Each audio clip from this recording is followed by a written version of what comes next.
अस्सलाम वालेकुम students, Karachi board YouTube channel की जानिब से second year physics chapter number 11 हम स्टडी कर रहे थे। तो आज हम इसका एक पास पेपर का न्यूमेरिकल डिस्कस करेंगे जो कि 2008 कराची बोर्ड में पूछा गया था। तो सबसे पहले इसमें लिखा हुआ steel bar 10 metre in length.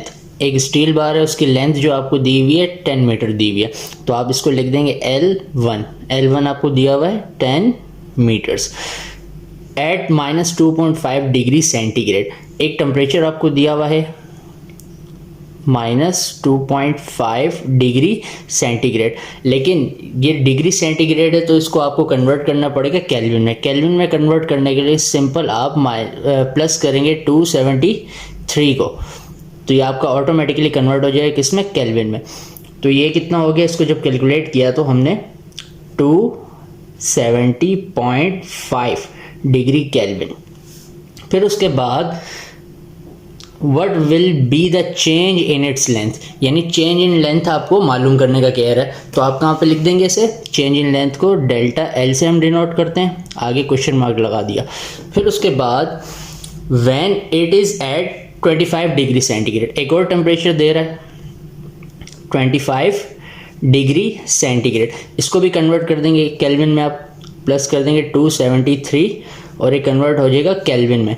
तो ये कितना हो गया, दोनों कैलकुलेट किया तो 298 डिग्री केल्विन। पहले वाले टेम्परेचर को आप T1 कह दें और दूसरे वाले को आप T2 कह दें।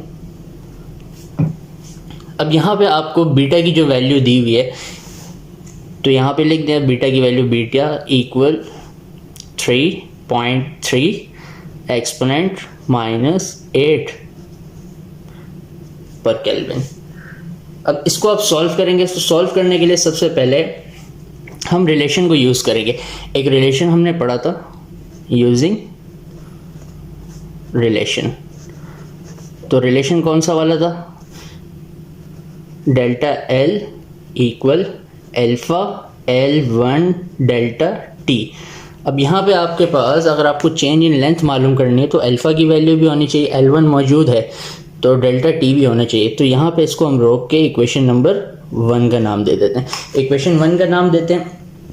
तो फिर उसके बाद हम जानते हैं, वी नो डैट, एक लास्ट टाइम रिलेशन किया था हमने, जो बीटा होता है वो इक्वल होता है 3 अल्फा के। यहाँ से हमारे पास अल्फा आ सकता है इजीली। तो बीटा की वैल्यू आपको दी हुई थी न्यूमेरिकल के अंदर, कितनी थी, 3.3 एक्सपोनेंट -6, 3 अल्फा। 3 और अल्फा मल्टीप्लाई हो रहे हैं, 3 उधर जाके डिवाइड हो जाएगा, 3.3 एक्सपोनेंट -6, 3 को डिवाइड कर दिया। अब इसको जब कैलकुलेटर की मदद से सॉल्व किया तो अल्फा की वैल्यू आ जाएगी 1.1 एक्सपोनेंट -6 पर केल्विन। तो आपके पास अल्फा की value I.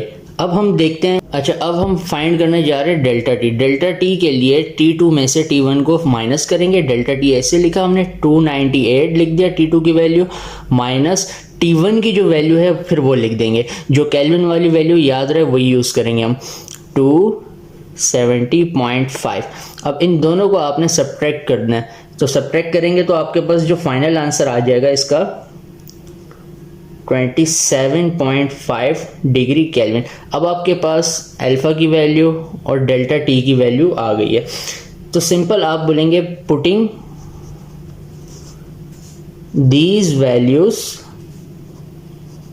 In equation 1। Equation 1 के अंदर आपने इन वैल्यूज को पुट करना है। Equation 1 implies that delta L equal, alpha की जो वैल्यू थी 1.1 एक्सपोनेंट -6, फिर उसके बाद L1 की जो वैल्यू वो 10 है, न्यूमेरिकल के अंदर दी हुई है। फिर उसके बाद डेल्टा टी की वैल्यू ये लिखी हुई है 227.5। इन सब को कैलकुलेटर की मदद से जब आप कैलकुलेट करेंगे तो आपके पास जो फाइनल आंसर आएगा 3.025 एक्सपोनेंट -6 मीटर्स। तो इसको हाईलाइट करने के लिए आप इस तरीके से पैक कर दें, ये आपका फाइनल आंसर हो गया। आई होप आपको समझ में आया होगा। समझ में आया तो वीडियो को लाइक करें, शेयर करें और हमारे चैनल कराची बोर्ड को सब्सक्राइब करें।